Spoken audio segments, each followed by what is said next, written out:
Long ago, in the heart of the great Savanna, there existed a village called Nshara.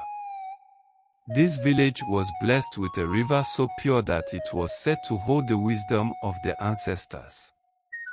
The river, known as Luwanga, was sacred to the people, and it was believed that whoever guarded its waters with a pure heart would be granted great power and wisdom.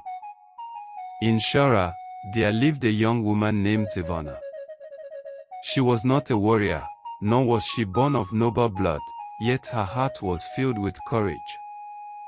Unlike the others who feared the river's depths, Zivana spent her days by its shores, listening to the whispers of the water. The elders often warned her not to disturb the sacred river, but she felt a deep connection to it, as though it called her by name. One day, a great drought swept across the land.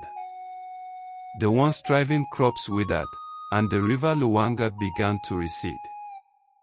The village elders gathered, their faces grim. "The spirits of the river are angry," said the oldest among them. "Someone must journey to the source of Luwanga and seek the favor of the water spirit." Many warriors volunteered, but none returned. Fear gripped the villagers, for without water, Nshara would perish.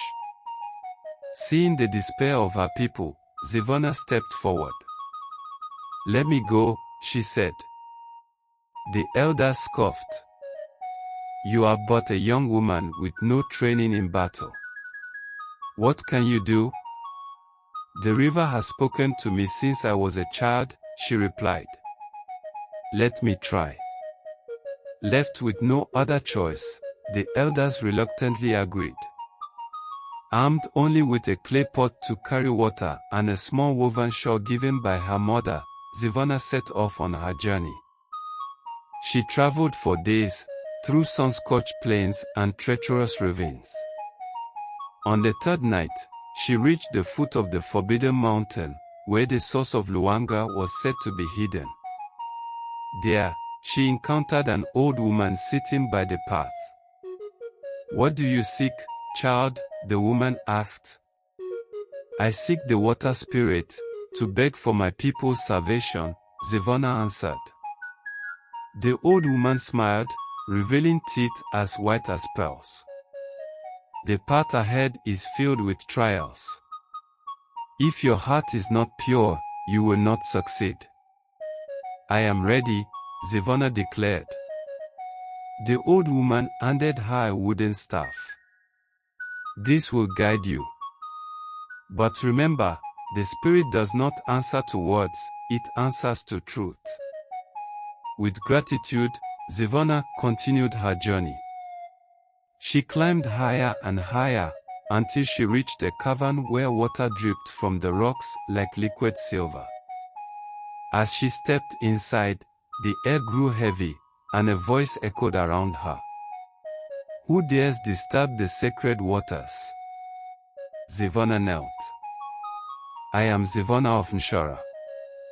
I seek your mercy for my people. The river has dried, and we suffer." A figure emerged from the darkness, a woman of flowing robes, her eyes as deep as the river itself. She studied Zivana carefully. "Many have come before you, seeking water. All have failed. Why should I help you?" Zivana took a deep breath. "Because I do not seek water alone. I seek wisdom. If the river has abandoned us, we must understand why. I have come to listen." The water spirit's gaze softened. "You are the first to ask this question. The river did not dry because of anger, it dried because your people have forgotten the old ways. They take, but do not give back." Zivana bowed her head. "Then teach me how to restore the balance." The water spirit raised her hands, and the cavern shimmered with light. "Take this drop of pure water and return it to your people. But remember, water must be honored, or it will vanish again." With great care, Zivana caught a single drop in her clay pot. She raced down the mountain, through the plains, back to Nshara. When she arrived, the villagers gathered, weary and hopeless. "I have returned," Zivana declared. "The river is not lost, but we must change. We must give as much as we take." The villagers listened, and together, they planted trees along the river banks. They cleaned the waters and honored the spirits with songs of gratitude.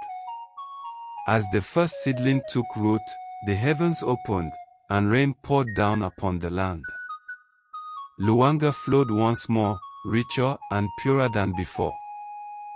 From that day, Zivana was known as the keeper of the sacred river. And so, the people of Nshara never again forgot that water, like wisdom, must be cherished and shared, or it will be lost to those who take it for granted. Please like, share and subscribe for more interesting stories. Thanks.